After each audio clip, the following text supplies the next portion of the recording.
نؤمن به ونتوكل عليه من يهده الله فلا مضل له ومن يضلل فلا هادي له. أشهد أن لا إله إلا الله وحده لا شريك له وأشهد أن محمدا عبده ورسوله. يا أيها الناس اتقوا ربكم الذي خلقكم من نفس واحدة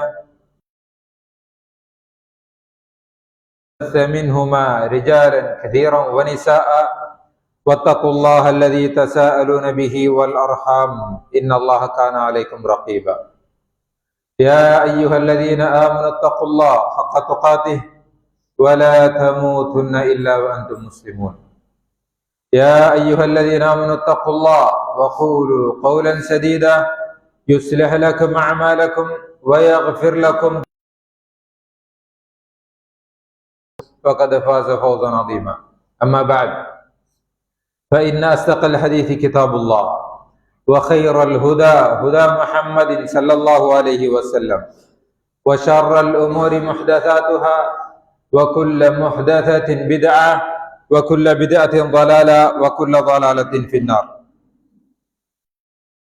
எல்லாம் வல்ல அல்லாஹ் ஜல்ல ஷானுஹு தஆலாவை போற்றி புகழ்ந்து அவனுடைய தூதர் முஹம்மது முஸ்தபா ஸல்லல்லாஹு அலைஹி வஸல்லம் அவர்கள் மீதும் அவர்களுடைய வாழ்க்கை வழிமுறைகளை பின்பற்றி வாழ்ந்த சஹாபாக்கள், தாபிஈன்கள், தபஅ தாபிஈன்கள் மற்றும் அனைத்து நல்லடியார்கள் மீதும் அல்லாஹ்வுடைய சாந்தியும் சமாதானமும் உண்டாவதாக.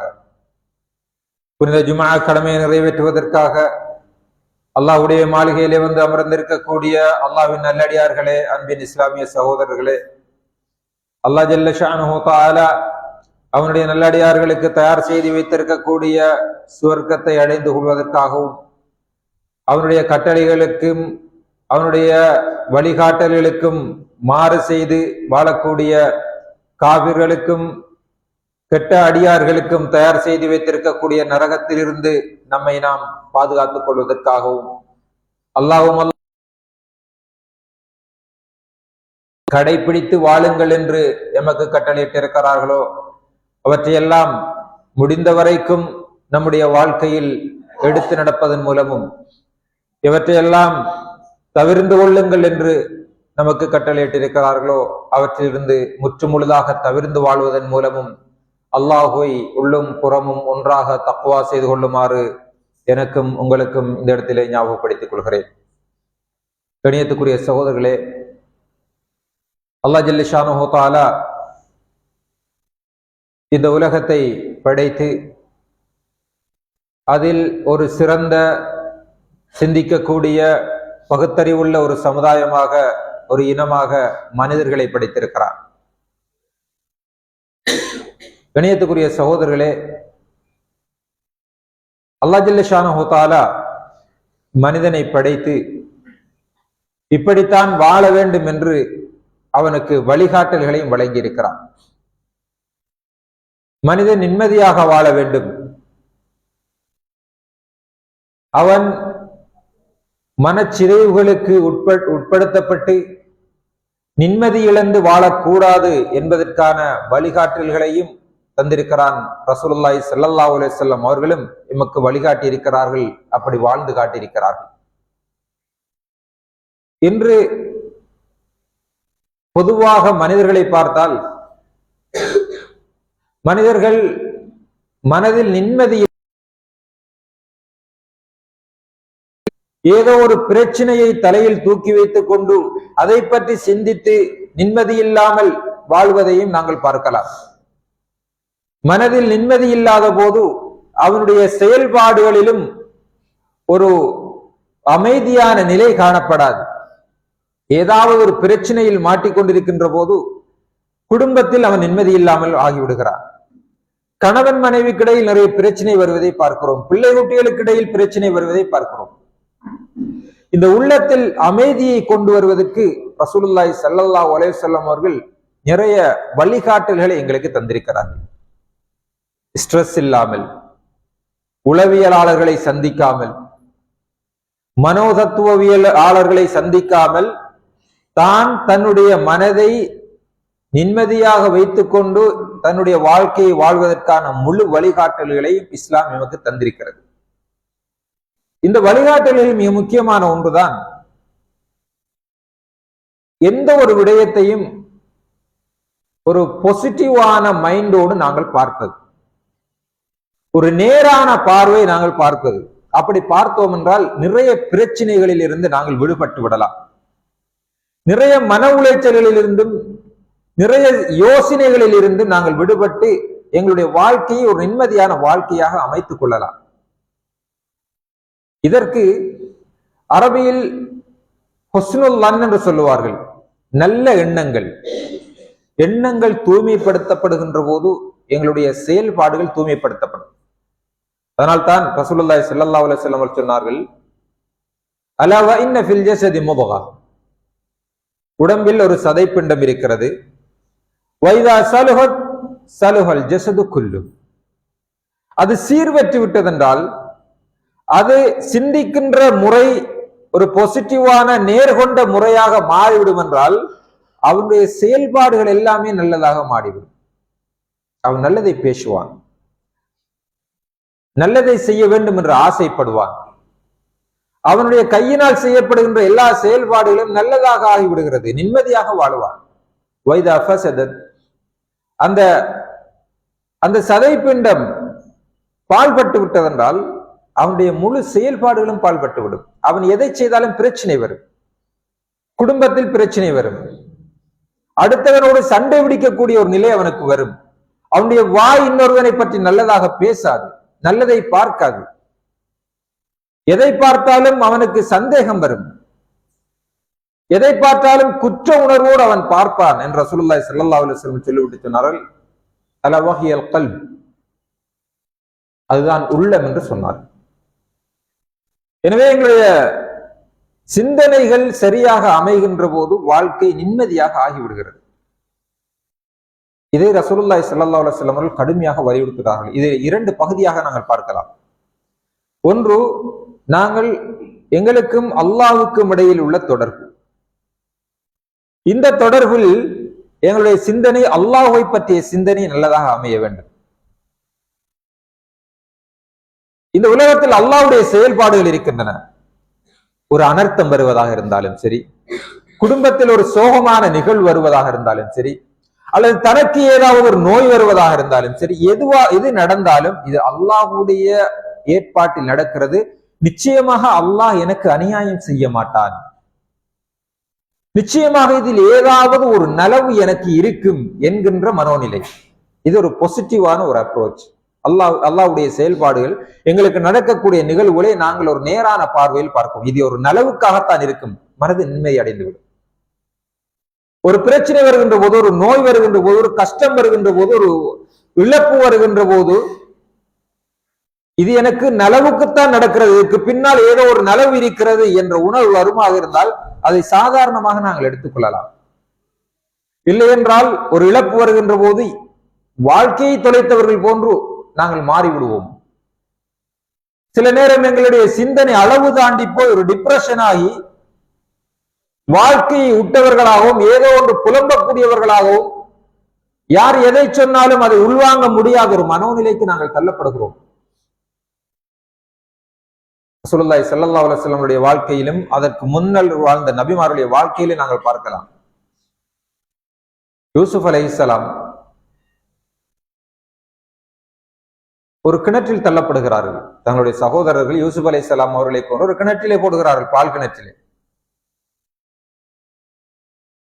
பின்னர் அந்த பாதையினால் வந்த பால் கிணற்றில் போட்டுவிட்டு வந்து விட்டார்கள். அந்த பாதையினால் வந்த பிரயாண கூட்டம் தண்ணீர் எடுப்பதற்காக அந்த கிணற்றடியை வருகிறது. உள்ளே பார்க்கிறார்கள், ஒரு சிறுவன் இருக்கிறான். எடுத்துக்கொண்டு போய் மிஸ்ரிலே விற்கிறார்கள். அந்த விற்கின்ற இடத்திலே அந்த நாட்டுடைய ஜனாதிபதி அந்த குழந்தையை வாங்குகிறார், அந்த வீட்டிலே வளர்கிறார். பின்னர் அந்த நாட்டை நிர்வகிக்கக்கூடிய அந்த நாட்டின் ஒரு மிக முக்கியமான ஒரு அமைச்சராக யூசுப் அலைஹிஸ்ஸலாம் அவர்கள் மாறுகிறார்கள். தஃப்சீர் ஆசிரியர்கள் சொல்லுகிறார்கள், யூசுப் அலைஹிஸ்ஸலாம் அவர்களை கொண்டு கிணற்றிலே இவர்கள் போடுகிறார்கள். இந்த உலகத்தில் சாதாரணமாக நடக்கின்ற நிகழ்வுகள் தான் நமக்கு தெரியும், அதற்கு பின்னால் என்ன இருக்கிறது என்று அல்லாஹ்வுக்கு மாத்திரம் தான் தெரியும். யூசுப் அலைஹிஸ்ஸலாம் அவர்கள் அவர்களுடைய சகோதரர்களோடு அவருடைய வீட்டிலே சந்தோஷமாக வாழ்ந்திருந்தால் அவர்கள் மிஸ்ருக்கு வந்திருக்கவும் முடியாது, அங்கே ஒரு பெரிய ஒரு அமைச்சராக மாறி இருக்கவும் முடியாது. அப்ப ஒரு நல்ல நிலையை அடைவதாக இருந்தால் சில கஷ்டங்கள் வரும், அந்த கஷ்டங்களை பொறுத்து கொள்ள வேண்டும். அல்லாஹ் இதற்கு பின்னால் வேறு ஏதோ ஒரு திட்டத்தை வைத்திருப்பான் என்கின்ற மனோநிலை வருமாக இருந்தால் மனது நிம்மதி அடைந்துவிடும். அல்லாஹ் ஜல்ல ஷானஹு தஆலா நிச்சயமாக என்னை கைவிட மாட்டான் என்ற உணர்வு. மூசா அலைஹிஸ்ஸலாம் அவர்கள் கடலுக்கு முன்னால் வந்த நேரத்திலும் எல்லோரும் சொன்னார்கள், கூட இருந்த பனு இஸ்ரவேலர்கள் சொன்னார்கள், இன்னா லமுத்ரகூன், மூசாவே நன்றாக மாட்டிக்கொண்டோம். ஆனால் அல்லாஹ் ஜல்ல ஷானஹு தஆலாவிடத்தில் இருந்த அல்லாஹ் ஜல்ல ஷானஹு தஆலாவை பற்றிய மூசா அலைஹிஸ்ஸலாம் அவர்களிடத்தில் இருந்த நம்பிக்கை, அல்லாஹ் என்னை கைவிட மாட்டான். கல்லா இன்னமா யா ரப்பி சயஹ்தீன், நிச்சயமாக அல்லாஹ் என்னோடு இருக்கிறான், அவன் ஒரு வழியை காட்டுவான் என்று அல்லாஹ்வை பற்றிய நம்பிக்கை, அல்லாஹ்வை பற்றிய பார்வை, அல்லாஹ் என்னை கைவிட மாட்டான், என்னை அழித்து விட மாட்டான், என்னை கஷ்டப்படுத்த மாட்டான், ஒரு கஷ்டத்தை தந்தால் அதற்கு பின்னால் ஏதாவது ஒன்று நலவை வைத்திருப்பான் என்கின்ற அந்த பார்வை மூசா அலைஹிஸ்ஸலாம் அவர்களுக்கு தைரியத்தை கொடுத்தது, முன்னேறலாம் என்கின்ற உணர்வை கொடுத்தது. ஒரு லொஸ்ட் ஆகின்ற போது, ஒரு பிசினஸில் லொஸ்ட் ஆகின்ற போது, இல்ல அனர்த்தத்தினால் பாதிக்கப்படுகின்ற போது, அல்லது ஏதாவது ஒன்று நாங்கள் இழக்கின்ற போது நிச்சயமாக அல்லாஹ் இதற்கு பின்னால் ஏதோ ஒரு வெற்றியை வைத்திருப்பான் என்கின்ற உணர்வும் நம்பிக்கையும் வந்துவிடும் என்றால் அதை தாண்டி உயர வேண்டும் என்ற உணர்வு வரும். அல்லாஹ் என்ன கைவிட்டுட்டான், அல்லாஹ் என்ன அழிச்சிட்டான், அல்லாஹ் என்ன தண்டிச்சிட்டான், இதற்கு பின்னால என்னால விழவே முடியாது என்ற உணர்வு வருமா இருந்தால் அது ஒரு நெகட்டிவான பார்வை, அங்கேயே அவன் இருந்து விடுகிறான். பாசிட்டிவான பார்வை வருகின்ற போது, நம்பிக்கை வருகின்றது, அவனுடைய தைரியம் வருகிறது. தைரியம் வந்தால் உயரலாம், நிச்சயமா அல்லாஹ் என்னை உயர்த்துவான் என்ற உணர்வு வரும், அவன் அங்கிருந்து உயர ஆரம்பிக்கிறான். இது அல்லாஹ்வோடு உள்ள தொடர்போடு சம்பந்தப்பட்டது. அதே போன்று கண்ணியத்துக்குரிய சகோதரர்களே, மனிதர்களோடு உள்ள தொடர்பு விஷயத்திலும் இந்த பார்வை நமக்கு வேண்டும், ஒரு நேரான பார்வை. ரசூலுல்லாஹி ஸல்லல்லாஹு அலைஹி வஸல்லம் அவர்கள்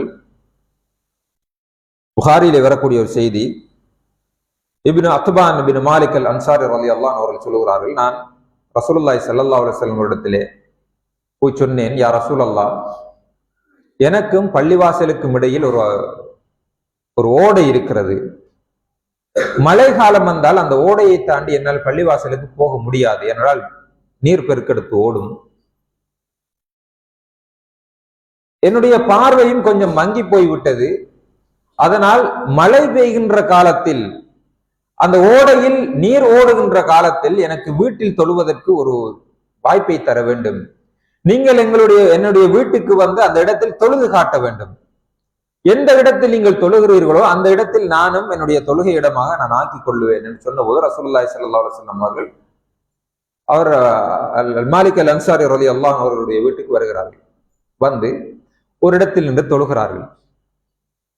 இப்போது ரசூலுல்லாஹி ஸல்லல்லாஹு அலைஹி வஸல்லம் அவர்கள் மாலிக் அல் அன்சாரி ரலியல்லாஹு அன்ஹு அவருடைய வீட்டுக்கு வந்திருக்கிறார்கள் என்ற செய்தி கேள்விப்பட்டு அந்த பகுதியில் உள்ள சஹாபாக்கள் எல்லாம் வந்து விடுகிறார்கள் ரசூலுல்லாஹி ஸல்லல்லாஹு அலைஹி வஸல்லம் அவர்களோடு பேசுவதற்கும் சந்திப்பதற்கும்.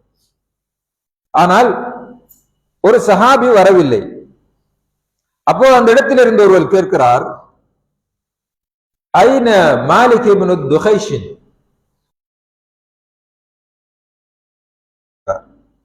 அதுக்கு இன்னொரு ஆள் சொல்றார், ذلك منافق لا يحب الله ورسوله, அவருக்கு பெருசா ரசூலுல்லாஹ் சந்திக்கணும், அல்லாஹ்வை சந்திக்கணும், ரசூலுல்லாஹ் பார்க்கணும், அவங்களோட பேசணும் என்ற உணர்வு எல்லாம் இல்ல, அவர்கிட்ட ஒரு வகையான நிஃபாக் இருக்குது, அதனால அவர் இந்த இடத்துக்கு வரல என்று ஒரு தகவலை சொல்றார். ரசூலுல்லாஹி ஸல்லல்லாஹு அலைஹி வஸல்லம் ஃபகால ரசூலுல்லாஹி ஸல்லல்லாஹு அலைஹி வஸல்லம் லா தகுல் ذلك, நீங்கள் இப்படி சொல்ல வேண்டாம், அலா தராஹு கத் قال لا اله الا الله يريد بذلك وجه الله, உங்களுக்கு தெரியாதா அவர் லா இலாஹ இல்லல்லாஹ் என்று சொல்லி இருக்கிறார், அதன் மூலம் அல்லாஹ்வுடைய திருப்தியை எதிர்பார்க்கிறார் என்று உங்களுக்கு தெரியாது. அவர் லா இலாஹ இல்லல்லாஹ் சொன்ன ஒரு முஸ்லிம், ஒரு மூமின், அவர் ஒரு இடத்துக்கு வரல, இந்த இடத்துக்கு வரல இடத்தினால நீங்க இப்படி பேசக்கூடாது, அவரை முனாஃபிக் என்று சொல்லக்கூடாது, அவருக்கு இப்ப பெரிய தாவாவில எல்லாம் இன்ட்ரெஸ்ட் இல்லைன்னு சொல்லி குறை கூறி பேசி பழகாதீர்கள் என்று ஸல்லல்லாஹு அலைஹி வஸல்லம் அவர்கள் வழிகாட்டுகிறார்கள். அப்ப ஒரு சகோதரன் ஒரு இடத்துக்கு வரலன்னு சொன்னா, ஒரு தாவா நிகழ்ச்சிக்கு வரலன்னு சொன்னா, அல்லது ஒரு மீட்டிங்க்கு வரலன்னு சொன்னா, நாம உடனே ஒரு நெகட்டிவாக பார்க்க கூடாது, அவனை குறையாக பார்க்க கூடாது. அதே போன்று ரசூலுல்லாஹி ஸல்லல்லாஹு அலைஹி வஸல்லம் அவர்கள்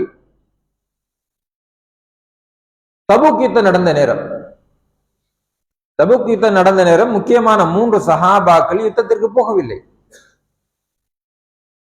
அதிலே கஅப் இப்னு மாலிக் அல் அன்சாரி ரலியல்லாஹு அன்ஹு அவர்களும் ஒருவர். கஅப் இப்னு மாலிக் ரலியல்லாஹு அன்ஹு அவர்கள் யுத்தத்துக்கு போவோம் என்றுதான் நியத்து வைத்திருந்தார்கள். இருந்தாலும் சில சூழ்நிலைகள் காரணமாக நாளைக்கு போவோம், நாளைக்கு பேரை கொடுப்போம், நாளைக்கு ரெடி ஆகும் என்று சொல்லி இருந்ததுனால அவருக்கு போக முடியாம போயிட்டு டீம் பேய்த்து தபூக்கு. இப்ப ரசூலுல்லாஹி ஸல்லல்லாஹு அலைஹி வஸல்லம் தபூக்குல வச்சு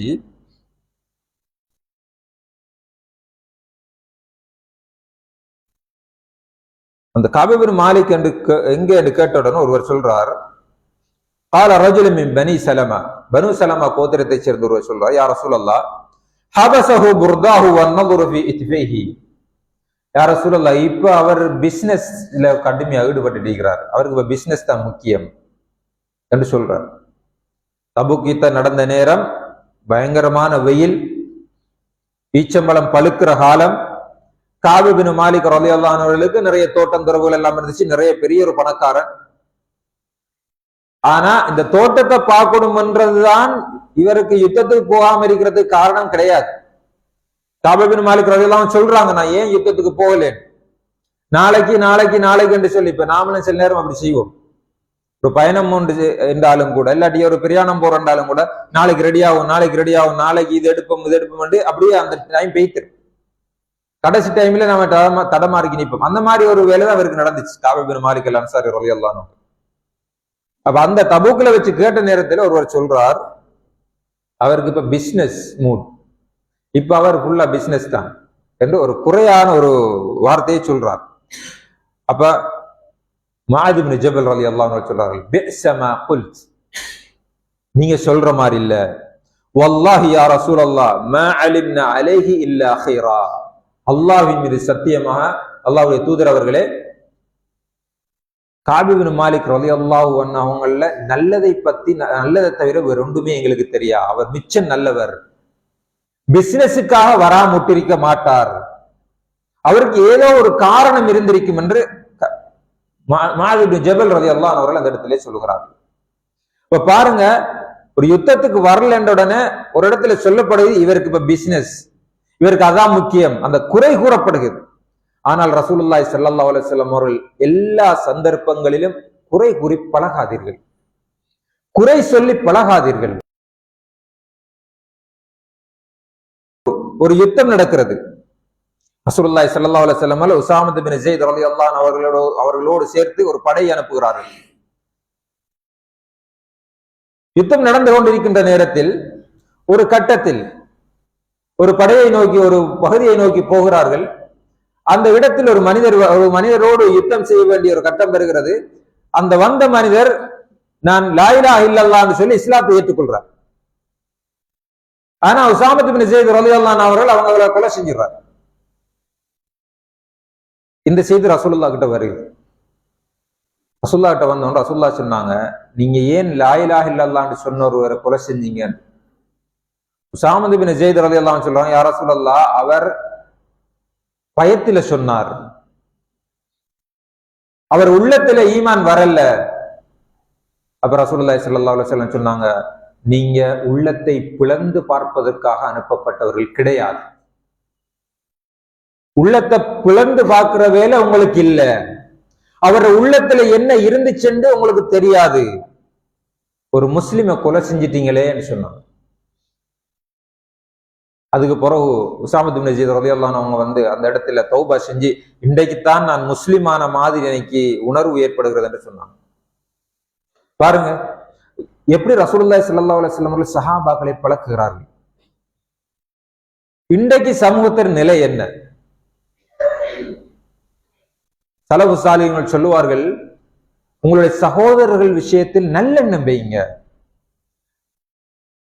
கெட்ட எண்ணம் வைக்காதீர்கள், நெகட்டிவாக பார்க்காதீர்கள், பாசிட்டிவாக பாருங்கள். நடந்த விஷயம் நல்லதுக்காக இருக்கும் என்று நினையுங்கள். உங்களுடைய சகோதரன் செய்யக்கூடிய தவறுகளை நல்ல பார்வையில் பாருங்கள், அவனோடு இரக்கப்படுங்கள், அவனுக்கு நல்லதை சொல்லிக் கொடுங்கள் என்று ரசூலுல்லாஹி ஸல்லல்லாஹு அலைஹி வஸல்லம் அவர்கள் எங்களுக்கு வழிகாட்டுகிறார்கள். சலபுசாலிகள் சொல்லுவார்கள், உங்களுடைய சகோதரன் விஷயத்தில் நல்லெண்ணம் கொள்ளுங்கள், தீய எண்ணம் கொள்ளாதீர்கள். ஏதாவது ஒரு விஷயம் உங்களுக்கு நடந்துட்டு சொன்னா ஒரு சகோதரனை பிழையான ஒரு பார்வையை பார்க்கக்கூடிய மனோநிலை வருமாக இருந்தால் அந்த இடத்தில் நீங்கள் 70 காரணங்களையாவது சொல்லுங்கள். இவர் இதுக்குத்தான் இதுல வராமட்டிருப்பார், இவர் இதுக்காகத்தான் இப்படி பேசியிருப்பார், இவர் இந்த வார்த்தை பேசினார், இவர் என்னை குறை சொல்வதற்காக அல்லது என்னை தரக்குறைவாக பேசுவதற்காக பேசியிருக்க மாட்டார் என்று நீங்கள் ஒரு நல்ல ஒரு நியாயமான காரணத்தை நீங்கள் ஏற்படுத்துங்கள். பேசியவர் உங்களிடத்தில் வந்து மன்னிப்பு கேட்க வேண்டும் என்ற அவசியம் கிடையாது. நீங்கள் நல்லெண்ணம் கொள்ளுங்கள். ஒன்று செட் ஆகல என்று வச்சுக்கொள்ளுவோங்க. ஒருவர் ஒரு தீய விஷயத்தை பேசுறார், எங்களை பத்தி பேசுறார், இல்லாட்டி தேவையில்லாத ஒரு விஷயத்தை பத்தி நடக்கிறார், இல்லாட்டி ஒரு மீட்டிங்க்கு வரல, இல்லாட்டி ஒரு தாவா நிகழ்ச்சிக்கு வரல, இல்லாட்டி எங்களோட குடும்ப கெதரிங் கொண்டுக்கு வரல, இப்படி ஏதாவது ஒன்று நடந்தா நீங்க ஒரு காரணத்தை சொல்லுங்க. அதுக்கு இவர் இதனாலதான் வராமுட்டிருப்பார், வீட்டுல யாருக்காவது நோய் வந்திருக்கும், அதனால அவசரமாக போயிருக்கலாம், அதனாலதான் இவர் வராமுட்டிருப்பார், இப்படி ஏதாவது ஒரு காரணத்தை நீங்க சொல்லுங்க. இல்ல அவர் ஹாஸ்பிட்டலுக்கு எல்லாம் போகல, அவர் வீட்டை தான் இருந்தார், இன்னொரு காரணத்தை சொல்லுங்க. அவருக்கு ஏதாவது வருத்தம் இருந்திருக்கும், அதான் வராமுட்டிருப்பார். இல்ல அவர் வருத்தம் இல்லை, அவர் ஆரோக்கியமாகத்தான் இருந்தார் காரணம் சொல்லுங்க. சொல்லி அவர்களை நல்லெண்ணம் வைங்க. அப்படி 70 காரணம் கூட உங்களுக்கு கிடைக்கல, நல்லெண்ணம் வைக்கிறதுக்கு வாய்ப்பே இல்லைன்னு சொன்னா ஏதாவது ஒரு காரணம் இருக்கும் என்று சொல்லிட்டு போங்கன்னு சொல்றாங்க. இந்த மனோநிலை வருமா இருந்தா யாருடையும் நாம பொறாமப்பட மாட்டோம், யாருடையும் கோபப்பட மாட்டோம். எங்களுடைய வேலைகளை நாங்கள் மும்முரமாக செய்வதற்கு நாங்கள் முயற்சிப்போம். இன்றைக்கு நிலைமை என்னன்னு சொன்னா யாருலையும் நல்லெண்ணம் இல்லை, எல்லார பார்த்தாலும் குறை கூறக்கூடிய மனோநிலை. கணவன் மனைவியை பற்றி குறை கூறக்கூடிய மனோநிலை, மனைவி கணவனை பற்றி குறை கூறக்கூடிய மனோநிலை, நண்பர்களுக்கு மத்தியில் நல்லெண்ணம் இல்லை, நிர்வாகங்களுக்கு இடையில் நல்லெண்ணம் இல்லை, தலைவர்மார்களுக்கு இடையில் நல்லெண்ணம் இல்லை. ஒருவன் ஒரு வேலையை செய்தா அத இவர் அல்ஹம்துலில்லாஹ் ஏதோ நல்லதை செய்கிறான் என்று பார்க்கக்கூடிய ஒரு மனோநிலை இல்லை, சந்தேக பார்வை. அவன் இதை செய்கிறான் களவெடுக்கிறதுக்காகத்தான் இருக்கும், இவன் இதை செய்கிறான் இதுல ஏதாவது ஒரு லாபம் எனக்கு இருக்கும், இல்லாட்டி இவன் என்ன செய்கிறான், இவன் இப்படி ஒரு ஹெல்ப் கொண்டு பண்றான், இவனுக்கு இன்னும் பின்னுக்கு இப்படி ஒரு விஷயம் இருக்கும் அவனுக்கு, இல்லாட்டி இவன் இப்படி செய்ய மாட்டான், இவன் எல்லாம் லாபத்துக்காகத்தான் செய்யற, இவன் எல்லாம் கள்ளன், இவன் இதுல இருந்து அடிக்கிறதுக்கு தான் செய்கிறான் என்று இப்படி பிழையான பார்வைகள் பார்த்து நிம்மதி இல்லாமல் மனிதன் வாழ்ந்து கொண்டிருக்கிறார். இதில் இன்னும் சொல்ல போனால் கண்ணியத்துக்குரிய சகோதரர்களே, ஒரு மனிதன் அடுத்தவனை பற்றி தப்பாக நினைக்கிறான் என்றால், அடுத்தவன் செய்யக்கூடிய வேலைகளில் குறை காணுகிறான் என்றால், குறை காண்றதே மனோநிலை, எல்லாத்திலையும் குறைதான். சில ஆள் இருக்கிறாங்க, அவங்கள்ட்ட பேச போனாலே குறைதான் பேசுவான், எந்த செக்ஷன் எடுத்து பேசினாலும் குறைதான் சொல்லுவாங்க. பள்ளிவாச நிர்வாகத்தை எடுத்து அவர்கிட்ட அந்த பேச்சு வந்தா அதுல குறைதான். சில இடத்துல சேர்ந்து கொள்றது, சில கடைகள்ல சேர்ந்து கொள்றது, இல்லாட்டி சில பீச்சில சேர்ந்து கொள்றது, சில இடங்கள்ல சேர்ந்து கொள்றது, அவட தெரிந்துக்கு பேசுற எல்லாமே குறைதான். பள்ளிவாச நிர்வாகத்தை பத்தி பேசினா தலைவரை பத்தி குறை, செயலாளரை பத்தி குறை, நிர்வாக உறுப்பினர்களை பத்தி குறை, அந்த துளப்போராக்களை பத்தி குறை. பாடசாலை நிர்வாகத்தை எடுத்து போட்டா அங்க பிரின்சிபலை பத்தி குறை, சேர்மாரை பத்தி குறை, அங்க வேலை செய்யற ஆக்களை பத்தி குறை. அரசு நிறுவனங்களை எடுத்து போட்டா அங்க உள்ள ஆக்களை பத்தி எல்லாரையும் பத்தியும் குறைதான் பேசுவார். இது எல்லார பத்தியும் குறை பேசி பேசி பேசி பேசி எல்லார பாவத்தையும் தன் மீது சுமத்துக் கொள்கிறார்கள். அவ்வளவுதான். நாளை மறுமையில் எல்லார பாவத்தையும் சேர்த்து தலையில எடுத்து வச்சுக்கொண்டு நாளைக்கு நரகம் போக வேண்டி வரும். இது நல்ல மனோநிலை கிடையாது. பொதுவாக நல்ல எண்ணம், மற்ற சகோதரர்களை பத்தி ஒரு நல்ல எண்ணம் இல்லைன்னு சொன்னா அடுத்தது இவருக்கு என்ன உணர்வு வரும் என்றா அவன் குறைய தோன்றணும் என்ற உணர்வு வரும். எனக்கு யாரை பத்தி நல்லெண்ணம் இல்லையோ அவன் குறைய நான் தோண்ட ஆரம்பிப்பேன். நல்லெண்ணம் வந்துட்டேன்னா குறை தோண்ட மாட்டேன். அவன் மாஷா அல்லாஹ் அவர் நல்லதுதான் செய்யறாரு, ஒரு சமூக சேவை செய்யறாரு, கஷ்டப்பட்டு தான் பள்ளிவாச நிர்வாகத்தை நடத்திட்டு இருக்கிறாங்க, கஷ்டப்பட்டு தான் பாடசாலைகளை உயர்த்தி கொண்டிருக்கிறாங்க, கஷ்டப்பட்டு தான் இந்த சமூக சேவை செய்யறாங்க மாஷா அல்லாஹ் என்று வாழ்த்தக்கூடிய ஒரு மனோநிலை அவன்கிட்ட வராம குறையாக பார்க்க ஆரம்பித்தால், இந்த வீட்டுக்கு ஒருத்தன் மாறான் அவனை குறையா பாக்குறது, மனைவியை குறையா பாக்குறது, பிள்ளைகளை குறையா பாக்குறது, சமூக சேவை செய்யக்கூடியவர்களை குறையா பாக்குறது, உலமாக்களை குறையா பாக்குறது, குறையாக பார்க்க ஆரம்பித்த உடனே அவங்களோட குறைய தோண்ட ஆரம்பிப்பாங்க. இது ஒரு கீழ்த்தரமான ஒரு மனோநிலை. ரசூலுல்லாஹி ஸல்லல்லாஹு அலைஹி வஸல்லம் சொன்னார்கள், யார் ஒருவர் இன்னொருவருடைய குறையை தோண்ட ஆரம்பிக்கிறாரோ, யார் ஒருவர் இன்னொருவருடைய குறைகளை தேடி தேடி தேடி கண்டுபிடித்து பகிரங்கப்படுத்துவதும், தேடி தேடி கண்டுபிடித்து மற்றவர்களோடு ஷேர் பண்ணி சந்தோஷமாக பேசுவதும், அவர்களை அவமானப்படுத்துவதுமாக இருக்கிறாரோ அவருடைய குறையை அல்லாஹ் தோண்ட ஆரம்பிப்பார். அவருடைய குறையை அல்லாஹ் ஜல்ல ஷானஹு தஆலா வெளியே கொண்டு வருவான். வெளியே கொண்டு வந்து அவருடைய உள்வீட்டிற்குள் அவமானப்படுகின்ற அளவுக்கு அல்லாஹ் ஜல்ல ஷானஹு தஆலா அவரை மாற்றி விடுவான். இது நிறைய பேருக்கு நடந்திருக்கு. சஹாபாக்கள் காலத்திலேயும் நடந்திருக்கு, அதுக்கு பிறகும் நடந்திருக்கு, சமகாலத்திலும் நடந்து கொண்டுதான் இருக்கு. அல்லாஹ் ஜல்ல ஷானஹு தஆலா சொல்லுவாங்க, வலா தஜஸ்ஸஸு, நீங்க ஒருவருடைய குறையை தோண்டாதீர்கள், நல்ல பகுதியை பாருங்கள். ரசூலுல்லாஹி ஸல்லல்லாஹு அலைஹி வஸல்லம் அவர்கள் அப்படித்தான் எங்களுக்கு வழிகாட்டி இருக்கிறார்கள். கணியத்துக்குரிய சகோதரர்களே, இப்னு தைமியா ரஹிமஹுல்லாஹ் அவருடைய மாணவன் இப்னுல் கய்யிம் அல் ஜௌஸியா ரஹிமஹுல்லாஹ் அவர்கள் சொல்லுகிறார்கள், இப்னு தைமியா ரஹிமஹுல்லாஹ் அவர்களுடைய எதிரிகளோடு கூட நல்லெண்ணம் வைப்பார்கள்.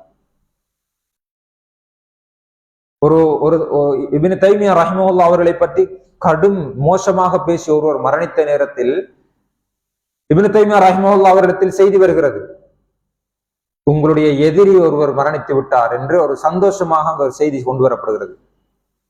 இப்னு தைமியா ரஹிமஹுல்லாஹ் அவர்கள் கடுமையாக முகம் சிவத்து வந்தவரிடத்திலே சொல்லுகிறார்கள், அத்துபஷ்ஷிருனி பிமௌத்தி முஸ்லிம், அவன் என்னை விமர்சித்து இருக்கலாம், என்னுடைய குறையை பேசியிருக்கலாம், இருந்தாலும் ஒரு முஸ்லிம் மரணித்து விட்டான் என்பதை ஒரு நற்செய்தியாக இடத்திலே நீ கொண்டு வருகிறாயா என்று கேட்டார்கள். அவருடைய வீட்டுக்கு போனார்கள், அவருடைய குடும்பத்துக்கு ஆறுதல் சொன்னார்கள், உங்களுக்கு இதற்கு பின்னால் ஏதாவது கஷ்டங்கள் வருகின்ற நேரத்தில் என்னிடத்தில் வாருங்கள், நான் உங்களுக்கு உதவி செய்கிறேன் என்று சொல்லிவிட்டு வந்தார்கள் இப்னு தைமியா ரஹிமஹுல்லாஹ் அவர்கள். சஹாபாக்களும் அப்படித்தான் இருந்தார்கள், ரசூலுல்லாஹி ஸல்லல்லாஹு அலைஹி வஸல்லம் அப்படித்தான் இருந்தார்கள். பார்க்கின்ற பார்வை, என்னுடைய சகோதரனை பார்க்கின்ற போது அவன் செய்கின்ற வேலையை நாங்கள் உற்சாகப்படுத்த வேண்டும், நல்லது செய்கின்றான் என்றால் அவனை நாங்கள் வாழ்த்த வேண்டும், அதை குறையாக பார்க்கின்ற மனோநிலை வரக்கூடாது.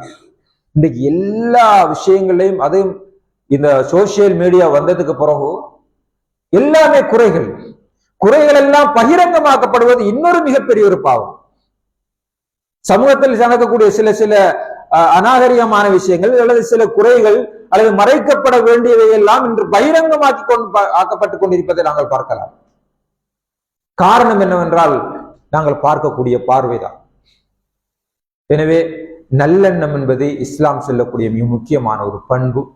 எங்களுடைய சகோதரனை பற்றி நாங்கள் எப்போது நல்லெண்ணம் கொள்ள வேண்டும். மனதிலே குறைகள் இருக்கக்கூடாது, மனதிலே அழுக்குகள் இருக்கக்கூடாது, அழுக்கான பார்வையை நாங்கள் பார்க்க கூடாது. சகோதரனை மன்னிக்க முயற்சிக்க வேண்டும். அவன் பாவமான காரியங்கள் செய்கிறான் என்றால் அல்லது குறையான விஷயங்கள் செய்கிறான் என்றால், பிழையான விஷயங்கள் செய்கிறான் என்றால், அவனை தனிப்பட்ட முறையில் அவனை அணுகி அவனை திருத்துவதற்காக முயற்சிக்க வேண்டும். ஏதாவது குறைவிடுகின்ற போது அதுக்கு நாங்கள் ஒரு நியாயமான காரணங்களை சொல்லி அதை ஒரு நேரான பார்வையை பார்க்க வேண்டும். இது இஸ்லாம் எங்களுக்கு காட்டித்தரக்கூடிய மிக முக்கியமான பண்பாடாகும். எல்லாம் அல்லாஹ் ஜல்ல ஷானஹு தஆலா எங்களுடைய சகோதரனை பார்க்கின்ற போது அவன் செய்கின்ற தவறுகளை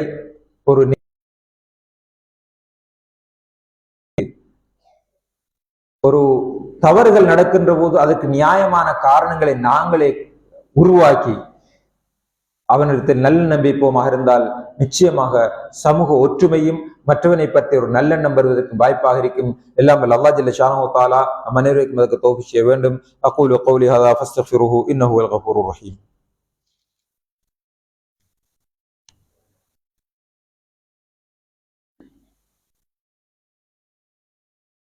நஹ்மதுஹு வ நஸல்லி அலா ரசூலில் கரீம். அம்மா பாத்.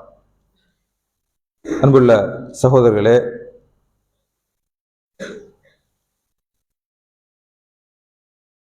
இஸ்லாம் எங்களுக்கு காட்டி தந்திருக்கக்கூடிய மிக முக்கியமான பண்பு சார்ந்த விஷயங்களில் ஒன்று நல்லெண்ணம் வைப்பது அல்லது நேரான பார்வை பார்ப்பது. இந்த நல்லெண்ணம் வைப்பது என்பது ஏற்கனவே நான் 3 சம்பவங்கள் சொன்னேன். ரசூலுல்லாஹி ஸல்லல்லாஹு அலைஹி வஸல்லம் அவர்கள் எப்படி எங்களுடைய சகோதரர்கள் மீது நல்லெண்ணம் வைக்க வேண்டும் என்பதை எங்களை காட்டி தந்திருக்கிறார்கள். எங்களுடைய வாழ்க்கையில் இதை நாங்கள் பயிற்சிக்கு கொண்டு வர வேண்டும். இது ஒரு கஷ்டமான விஷயமாக இருக்கலாம். நாங்கள் ஒரு இடத்தில் ஏதாவது சமூகமாக வாழுகின்ற நேரத்தில் அடுத்த சகோதரனை பற்றி தப்பான எண்ணங்கள், தப்பான விஷயங்கள் பேசப்படுவதை நாங்கள் அங்கீகரிக்க கூடாது. ஆனால் நாம் என்ன செய்கிறோம் என்றால், ஒரு இடத்தில் ஒரு சகோதரனை பற்றி தப்பான விஷயங்கள் பேசப்படுகின்ற போது நாங்களும் சேர்ந்து பேசிவிடுகிறோம். நாங்களும் சேர்ந்து அதை கதைத்து விடுகிறோம். அவனிடத்தில் இருக்கக்கூடிய நல்ல விஷயங்களை பாராட்டாமல் விட்டு விடுகிறோம். குறைகள் கூறப்படுகின்ற போது அதை தடுத்து நிறுத்தாமல் நாங்களும் சேர்ந்து பேசுகிறோம். அல்லாஹ் ஜல்ல ஷானஹு தஆலா சொல்கிறான், வைலுன் லிகுல்லி ஹுமஸத்தின் லுமஸா. குறை கூறக்கூடியவர்கள், அந்த குறையை இன்னொருவரிடத்தில் கொண்டு எத்தி வைக்கக்கூடியவர்கள். ஒன்று குறை கூறக்கூடியவர்கள், இரண்டாவது அந்த கூறக்கூடிய குறையை 2 சகோதரர்கள் சேர்ந்து இன்னொருவரை பத்தி குறை கூறுவார்.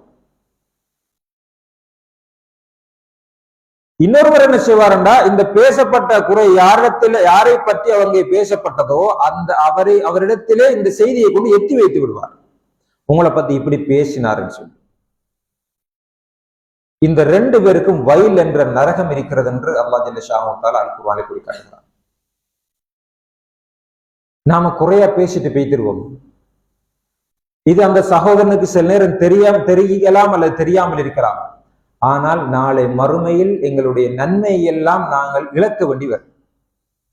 நாளை மறுமையிலே சிலர் வருவார்கள், நிறைய நன்மை செய்திருப்பார்கள், முன்சாஃபில் என்று தொழுதிருப்பார்கள், தாவா வேலையில் ஆர்வமாக ஈடுபட்டிருப்பார்கள், தான தர்மங்கள் செய்திருப்பார்கள்.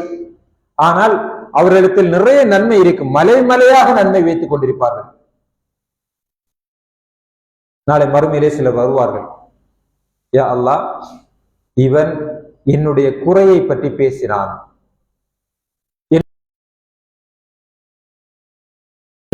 பற்றி பேசினான். அந்த நேரத்தில் அல்லாஹ் ஜல்ல ஷானஹு தஆலா அங்கே தண்டனைகள் கிடையாது. மஹ்ஷரிலே சொர்க்க நரகத்தில் தான் தண்டனைகள் இருக்கிறது. அல்லாஹ் ஜல்ல ஷானஹு தஆலா அந்த இடத்திலே இவனை பற்றி பேசியதற்கு, இவனை பற்றி பிழையான பார்வை பார்த்ததற்காக அவனிடத்தில் செய்திருக்கக்கூடிய நன்மை எடுத்து அல்லாஹ் ஜல்ல ஷானஹு தஆலா இவனுக்கு கொடுப்பார். இப்படி 1, 2, 3 யாரையெல்லாம் பற்றி பேசினானோ அவனுக்கெல்லாம் அந்த நன்மை எடுத்து கொடுத்து விடுவான். அதற்கு பின்னால் இவனுக்கு நன்மை இருக்காது. இறுதியாக அல்லாஹ் ஜல்ல ஷானஹு தஆலா இன்னும் சிலர் வருவார்கள், அவர்களுக்கு கொடுப்பதற்கு நன்மை கிடையாது. வந்தவர்களுடைய தீமையை எடுத்து இந்த மனிதனை கொடுத்து இறுதியில் அவன் நரகவாதியாக மாறுவதற்கு அடுத்த சகோதரனை பற்றி பிழையாக பேசியது காரணமாக இருக்கு. கணியத்துக்குரிய சகோதரர்களே, சிலர் ஒரு சபையில் வைத்து அடுத்தவனை குறையாக பேசி விடுகிறார்கள், அவருடைய குறையை பகிரங்கப்படுத்தி விடுகிறார்கள். அதே நேரம் இது சமுதாயத்தில் எவ்வாறான பாதிப்புகளை ஏற்படுத்துகிறது என்றால், இன்று சிலர் உலமாக்களை பற்றி தவறாக பேசுவார்கள். உலமாக்களை பற்றி அவர் இதற்காகத்தான் செய்கிறார், இவர் பிதஅத் செய்கிறார், இவர் அப்படி செய்கிறார், இவர் இப்படி செய்கிறார், இவர் வட்டிக்கு கொடுக்கிறார் என்று உலமாக்களை பற்றி பேசி விடுவார்கள். சமூகத்தில் அந்தஸ்துள்ளவர்களை பற்றி பேசுவார்கள், சமுதாயத்தில் நல்ல சேவைகளை செய்பவர்களை பற்றி பேசி விடுவார்கள். இப்படி பேசுவதன் காரணமாக இவரை பற்றி சாதாரணமாக எல்லாருக்கும் அதை சொல்லிடுவார், ஊர்ல எல்லாருக்கும் தெரியப்படுத்திடுவார். ஒரு ஆளுமை பற்றி அவர் அப்படி சொல்லி விடுவார். அவரிடத்தில் ஃபத்வா கேட்க போறவர்கள் எல்லாம் அல்லது அவரை பற்றி நல்லெண்ணம் வைத்துக் கொண்டு அவரிடத்திலே மார்க்கத்தை படிப்பதற்காக நியத்து வைத்திருப்பவர்கள், அவரிடத்திலே மார்க்க விளக்கங்களை கேட்பவர்கள் யோசிப்பார்கள், இவரிடத்தில் நாம் இது போகக்கூடாது, இவரிடத்தில் ஃபத்வா கேட்டு போகக்கூடாது என்று எல்லோருமே அவரை பற்றி பிழையாக முடிவெடுப்பதற்கு இவர் காரணமாகி விடுகிறார். எனவே இந்த நல்லெண்ணம் வைத்தல் என்பது மிக மிக முக்கியமானது. நாங்கள் நிம்மதியாக வாழ்வதற்கு அடுத்தவன் செய்யற வேலையெல்லாம் தன்னுடைய தலையில தூக்கி போட்டுக்கொண்டு இவன் அதுக்காக செய்யறான், இவன் எதுக்காக செய்யறான், இவன் எப்படி செய்யறான், இவன் எதுக்காகத்தான் இதுக்கு வரல. குடும்பத்திலே நிறைய பிரச்சனை. குடும்பம் எல்லாம் சேர்ந்து ஒரு வேலையை செய்யும், அதுல குடும்பத்துல ஒருவர் வராம இருப்பார், அல்லது குடும்பத்துல யாராவது ஒருவர் அதற்கு சப்போர்ட் பண்ணாம இருப்பார். குடும்பம் சேர்ந்து என்னத்தை பேசுவோம், அவர் இப்ப இதுக்கெல்லாம் வரமாட்டார், அவருக்கு இதுக்கெல்லாம் நேரம் இல்லை, அவருக்கு உம்மாவை பாக்குறதுக்கு அவருக்கு இப்ப டைம் இல்லை. இப்படி அந்த குறையாவ குத்தி குத்தியே பேசுவோம். இந்த குத்தி பேசுவது என்பது ஒரு கேவலமான ஒரு பழக்கம். அது குறை மனோநிலை உள்ளவர்களுடைய பழக்கம். தன்னை பத்தி பெருசாக நினைக்கிறவங்க தான் கூடுதலா மற்றவர்களை பத்தி குறையாக நினைப்பவர்கள். இதுவும் ஒரு நோய். தன்னை பத்தி பெரிதாக நினைப்பவர்கள் தான் நான் எல்லாத்திலையும் பெர்ஃபெக்டா இருக்கிறேன், நான் எல்லாத்திலையும் சரியா இருக்கிறேன் என்ற கேவலமான மனோநிலையில் உள்ளவர்கள் தான் மற்ற எல்லோரை பற்றியும் குறையாகவே பேசிக் கொண்டிருப்பார்கள். வலா துஸக்கு அன்ஃபுஸக்கும், உங்களை நீங்களே தஸ்கியா பண்ணிக் கொள்ளாதீர்கள், உங்களை நீங்களே பெரிதாக நினைத்துக் கொள்ளாதீர்கள். தன்னை பற்றி யார் பெரிதாக நினைத்துக் கொள்கிறானோ அவன் மற்றவர்களை பற்றி குறை காண ஆரம்பிப்பான். எல்லா இடத்திலையும் மத்தாக்களை பத்தி குறை சொல்லுவார். நான் தான் டைமுக்கு வார, மற்றொருத்தன டைமுக்கு வார இல்ல, நான் தான் தாவாவில மும்முரமாயிருக்கிற, மற்றவங்க மும்முறாக இல்ல, குடும்ப விஷயத்தை நான் தான் பார்த்துக்கிறேன், மற்றவர்கள் பார்க்கிற இல்ல. இதுதான் வர மனம் இல்லை. ஆனால் ரசூலுல்லாஹி ஸல்லல்லாஹு அலைஹி வஸல்லம் அவர்கள் இதை தடுத்திருக்கிறார்கள். சஹாபாக்கள் நாங்க எவ்வளவு நல்ல விஷயம் செய்யறோமோ அதை நாம பப்ளிக் பண்ணவும் தேவையில்லை, நாம மற்றவர்கள் சொல்லவும் தேவையில்லை. அல்லாஹ் ஜல்ல ஷானஹு தஆலா அதை வெளியே கொண்டு வரான். பிலால் ரலியல்லாஹு அன்ஹு அவர்கள் சமூக அந்தஸ்தே இல்லாதவர்கள். ஆனால் இன்றைக்கு பிலால் ரலியல்லாஹு அன்ஹு அவர்களுக்கு தெரியாதவர்கள் யாருமே இருக்காது. ஏனென்றால் பிலால் ரலியல்லாஹு அன்ஹு அவர்கள் தன்னால் எது முடியுமோ அதை செய்தார்கள், மற்றவர்களை குறை காணவில்லை. அவர் வரல, இவர் வரல, அவர் செய்யல, இவர் செய்யல, இந்த குறைய சஹாபாக்கள் பார்க்கிறதே இல்லை. என்னால என்ன முடியுமோ நான் அதை செய்து கொண்டிருக்கிறேன் என்றுதான் பார்ப்பார்கள். இவன் எதை செய்யல என்று பார்க்க மாட்டார்கள். எனவே எப்பவுமே எங்களுடைய வாழ்க்கையில், எங்களுடைய குடும்ப வாழ்க்கையா இருந்தாலும் சரி, எங்களுடைய அலுவலக வாழ்க்கையாக இருந்தாலும் சரி, அடுத்தவன்ல குறை காணக்கூடிய ஒரு மனோநிலையை விடுவோம். அடுத்தவன் செய்யக்கூடிய குறைகளை மறைப்போம், அடுத்தவன் செய்யக்கூடிய குறைகளை மன்னிப்போம்.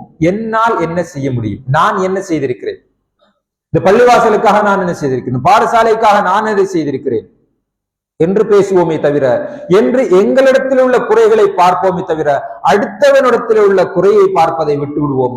அடுத்தவனை நாங்கள் குறை கூறுவதை நாங்கள் விட்டு விடுவோம், அடுத்தவனை பிளேம் பண்ணுவதை விட்டு விடுவோம். அப்படி விடுவோமாக இருந்தால் என்னால் என்ன செய்ய முடியும் என்பதை நாங்கள் பார்க்கலாம். ஏதாவது சமுதாயத்துக்கு செய்யலாம், எங்களுடைய குடும்பத்திற்கு செய்யலாம். இந்த மனோநிலையை கொண்டு வருவோமாக இருந்தால் நிச்சயமாக எங்களுடைய குடும்ப வாழ்க்கையும் எங்களுடைய சமூக வாழ்க்கையும் நிம்மதியாகவும் ஒரு வீரியமிக்கதாகவும் அமையும். எல்லாம் அல்லாஹ் ஜல்ல ஷானஹு தஆலா மற்ற சகோதரர்கள் மீது நல்லெண்ணம் கொள்ளக்கூடியவர்களாக எம் அனைவரையும் மாற்றுவானாக. வ ஆஃபிரு தஅவானா அல்ஹம்துலில்லாஹி ரப்பில் ஆலமீன். அஸ்ஸலாமு அலைக்கும் வரஹ்மத்துல்லாஹி வபரகாத்துஹு.